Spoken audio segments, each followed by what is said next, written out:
विस्तारवाद का युग समाप्त हो चुका है। ये युग विकासवाद का है। Troubles began as early as 2013 when China expanded its Belt and Road Initiative. Massive construction projects in Pakistan, Sri Lanka, Bangladesh, and the Maldives caused unease in Delhi. If you ask me, is our relationship normal today? My answer to you is no, it is not. China is clearly becoming a much stronger military power. India has also stepped up its participation in the Quad, which is a group of 4 countries, including the US, Australia, and Japan.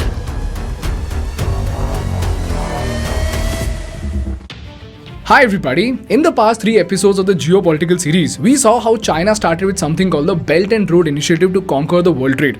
Now just to give you a quick recap, firstly, China strategically used Djibouti, Sri Lanka, Myanmar and Pakistan's weak economic situation to surround India. Secondly, China spent billions of dollars into building oil refineries, high-speed cables, railway lines and even gas pipelines to build an alternate trade route around India.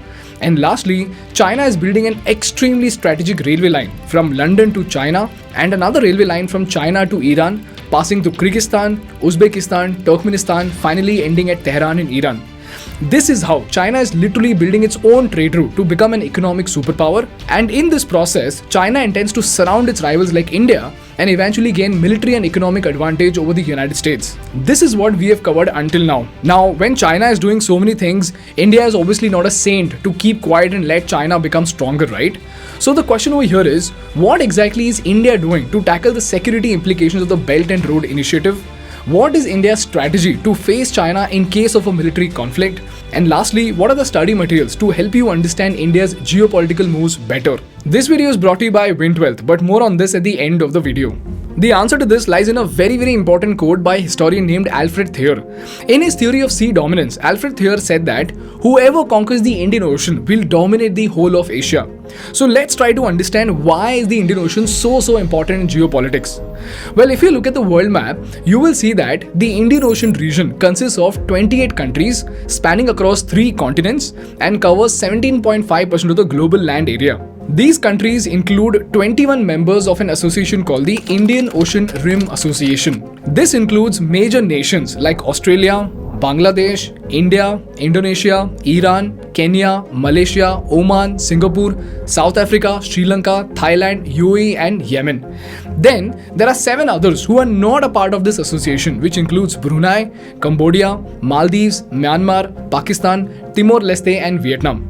And this region is home to over 35% of the world's population, which is around 2.6 billion people. Now, if you notice something very peculiar about all these nations that I stated, you will realize that the Indian Ocean region is home to some of the fastest growing countries in the world. Secondly, it is one of the most strategic regions in the world, which falls at the crossroads of the global trade itself. The Indian Ocean connects the international economies in the North Atlantic to the Asia-Pacific region. And secondly, the major sea routes that connect the Middle East, Africa and East Asia with both Europe and America also lie in the Indian Ocean itself. And what is absolutely mind-boggling about the Indian Ocean is that 80% of the entire world's maritime oil trade flows through just 3 narrow passages of the Indian Ocean. These passages are at the Strait of Hormuz, Strait of Malacca and the Strait of Bab el-Mandeb. These points are what we call as choke points, as in if you choke these points, the major part of the world trade itself will come to a standstill. If this is very clear to you, let's understand these choke points better. The Strait of Hormuz is a strait between the Persian Gulf and the Gulf of Oman. The Strait of Malacca, as you know, is this place between the Malay Peninsula and the Indian Ocean island of Sumatra. The Bab el-Mandeb is a strait between Yemen on the Arabian Peninsula, Djibouti and Eritrea in the Horn of Africa. This strait connects the Red Sea to the Gulf of Eden. And apart from these 3 choke points, we have 4 more, which are the Mozambique Channel, the Suez Canal, the Sunda Strait and the Lombok Strait. Now, if you remember from our previous episode, China has very clearly entered very close to all these choke points. To establish dominance over the Strait of Hormuz, China has the Gwadar port in Pakistan on a 40-year lease. and it also has its infrastructure and railway lines to Iran. To establish dominance over the Strait of Bab el-Mandeb and the Suez Canal, China has debt-trapped Djibouti to build its naval base. And then, to capitalize on the Strait of Malacca, Sunda Strait and the Lombok Strait, China has made strategic alliance with Indonesia to build its infrastructure projects. And if you go through the details of the Chinese relations very closely, you will see that China has already established very close relations with the Mozambique government and has established control over a port called the Dar es Salaam port in Tanzania. So in short, the world trade can be stopped within a jiffy if you have control over these choke points in the Indian Ocean. And at the same time, if you do not have control over these points, your enemy can block your trade in no time. And quite evidently, China has slowly extended its dominance over all these choke points. This is the reason why the Indian Ocean is an extremely crucial region with respect to maritime trade, and more importantly for India because of China. But the story does not end here. Apart from maritime trade routes, the Indian Ocean contains some of the most precious resources in the world. In fact, a large portion of the resources of the Indian Ocean is yet to be explored. And it is said that 16.8% of the entire world's reserves and 27.9% of natural gas reserves are in the Indian Ocean itself. And this is where the Indo-China conflict comes in. The string of pearls theory very simply is that China is trying to encircle India with a number of naval bases in surrounding countries in such a way that it's like a string of pearls around your neck, which the Chinese can then tighten to choke you and choke your neck. There is a Cold War that is created between India and China. The string of pearls theory has been discussed for more than a decade, and the Ukraine crisis has renewed interest in the subject. My answer to that has always been, even if they're trying to do it, which is debatable, I would say that India has a fairly robust neck and that is not so easily strangled.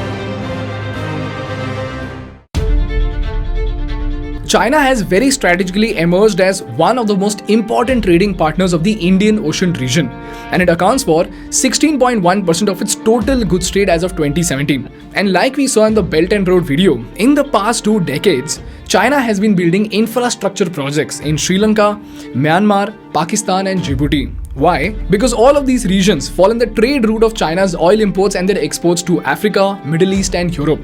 So we have the Gwadar port in Pakistan, Hambantota port in Sri Lanka, Djibouti's naval base and even Myanmar's Quake Phu port.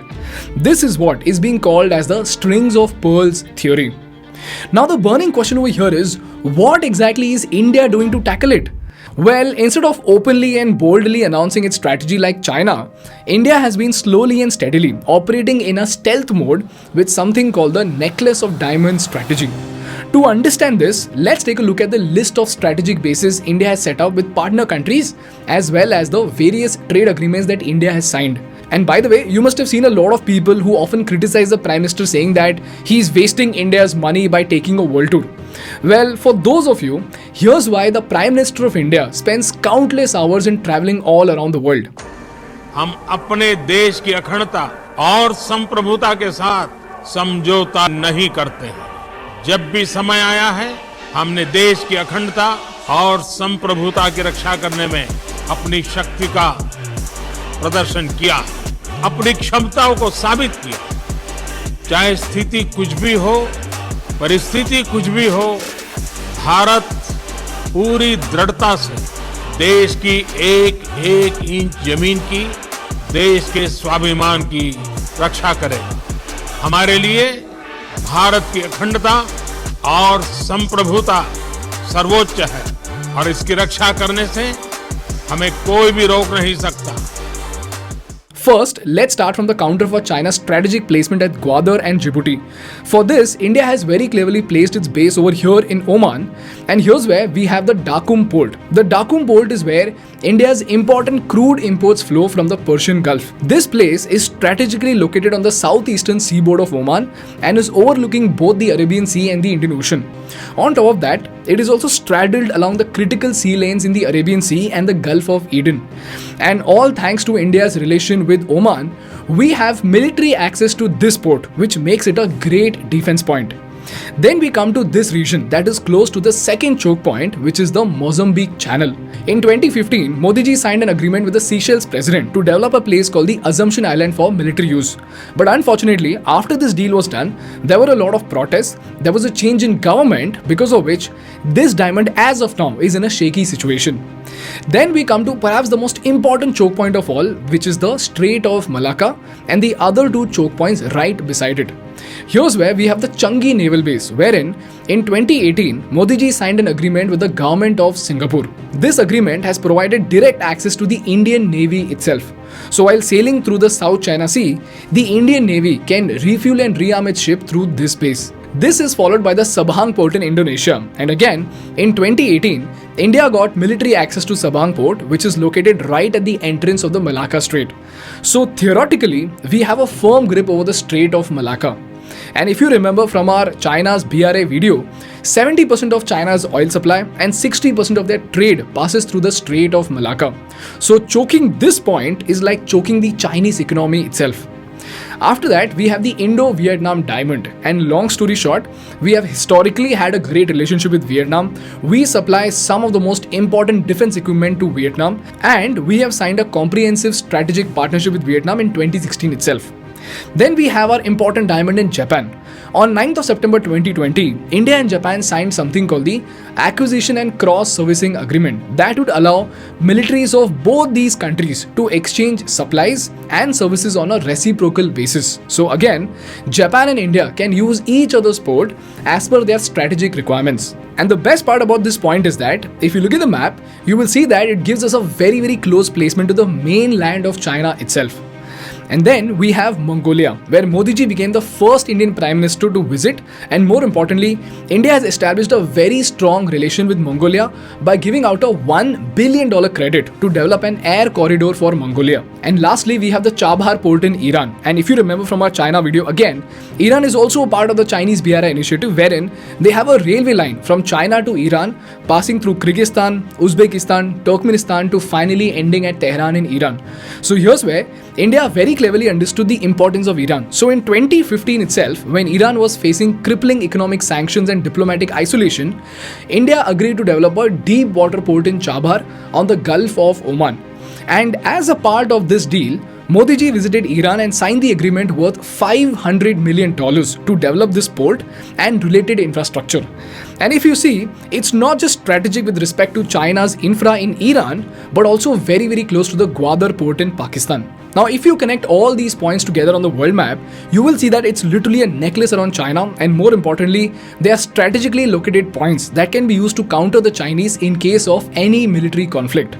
Now, although the relations with all these countries is not as ideal as we would like, it is a very significant step to make sure that the dragon is not left completely loose. This is what India is doing to make sure that we are protected from the notorious Chinese moves. And this brings me to the most important part of the episode, and that are the study materials to help you understand India's geopolitical relations and strategy better. Before we move on, I want to thank our partners Wint for supporting our content. For full disclosure, thinkschool is also an investor in Wint. Wint is a wonderful platform by which you can invest in bonds of NBFCs with strong backers and earn 9 to 11% interest. Now, most of you might be investing in the stock market as a long-term investor. But if you want to make steady returns for a short-term goal, that's where Wint assets can come in very handy. The investment process is super simple. You can see the asset page over here that has detailed information about the asset. On the right-hand side, you can see a table by which you can determine how many units of the bond you want to buy. And finally, the payment process is also super easy. You can pay via UPI, net banking, or the Wint Wealth fund itself. And that's it, you are done. By investing in Wint Wealth, you can earn returns that are higher than FD and at the same time not as volatile as stocks. Always remember, you must also check out the risks explained on their website before deciding on your investment. Wint Wealth is backed by Zerodha's Rain Matter, Kunal Shah, the CEO of Cred, and many more reputed investors. And you can check them out from the special link in the description. Moving on, the first document I am attaching comes from the International Relations and Strategic Studies Institute. This document explains the importance of the Indian Ocean, and this document will give you a very clear understanding as to why is Indian Ocean so important for the global economy. Secondly, I am attaching a document on the Belt and Road Initiative of China, which will give you a deeper understanding of what exactly is China trying to do. And for this, you can even check out our previous video. And lastly, I am attaching the super important Quad Summit fact sheet, which will teach you about the important relationship that we are forming with the US, Australia and Japan. Read through this document very carefully, because it will give you a very deep understanding about how India and other nations actually collaborate together to actually tackle their common threats and to capitalize on their opportunity. So as citizens of India, using these documents, you will very easily be able to understand the international relations strategy of India to counter China and other threats. That's all from my side for today, guys. If you learned something valuable, please make sure to hit the like button in order to make YouTube Baba happy. And for more such insightful business and political case studies, please subscribe to our channel. Thank you so much for watching. I will see you in the next one. Bye bye.